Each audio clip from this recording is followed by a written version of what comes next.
स्वाति श्रीवास्तव। शुरुआत करते एक बड़ी खबर के साथ। दरअसल चैन स्नैचरों से महिला सांसद भी खुद को बचा नहीं पा रही। संसद भवन के पास चैन स्नैचिंग की एक बड़ी वारदात हुई है। कांग्रेस सांसद आर सुधा से सोने की चैन खींचकर बाइक सवार भाग निकले हैं। दिल्ली के चाणक्यपुरी में संसद भवन से महज कुछ ही दूरी पर यह बड़ी वारदात हुई है। आर सुधा मॉर्निंग वॉक कर रही थी। इसी दौरान सड़क पर बाइक सवार बदमाशों ने उनकी सोने की चैन गले से खींच ली और मौके से फरार हो गए। आर सुधा ने लोकसभा स्पीकर से भी इस मामले की शिकायत की है। गृह मंत्री अमित शाह को लेटर लिखा है आर सुधा ने और लिखा है कि इस हमले से मेरी गर्दन पर चोट आई है, मेरी सोने की चेन छिन गई और मैं इस समय सदमे में हूं। आर सुधा ने दिल्ली पुलिस पर भी सवाल उठाए। आर सुधा ने कहा कि अगर राजधानी के उच्च सुरक्षा वाले इलाकों में एक महिला सुरक्षित नहीं है, वो ठीक से चल नहीं सकती, तो हम कैसे सुरक्षित रहेंगी, जनता कैसे सुरक्षित महसूस कर सकती।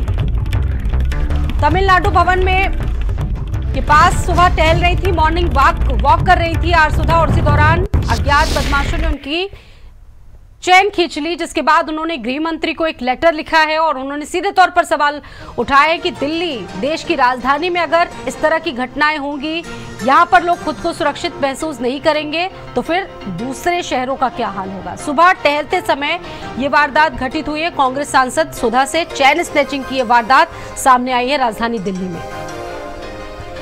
दीपक जुड़ चुके हैं और दीपक, जिस तरीके से ये जो वारदात हुई है, गंभीर सवाल अपने आप में और जो सवाल उठाए गए हैं बिल्कुल ठीक भी है कांग्रेस सांसद की तरफ से, क्या हुआ इस मामले में अभी तक?